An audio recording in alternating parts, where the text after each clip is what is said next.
Law and order sir, উনি গতকালকে এসেছেন উত্তর ত্রিপুরাতে। আজকে এখানে যে মিটিং হচ্ছে সেটা হলো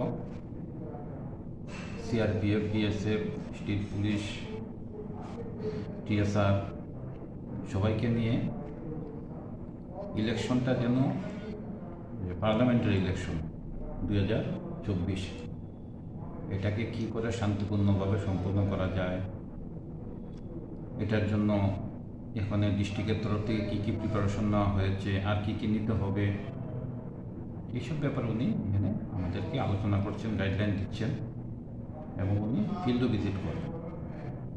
যে পোলিং বুথগুলি যেগুলি আছে থানাগুলি তো যাবেন উনি, এখানে গিয়ে সবার সঙ্গে কথাবার্তা বলবেন। এখানে এইচডিপিওরাও সবাই এসেছেন, এটি মূলত ওনার উদ্দেশ্য।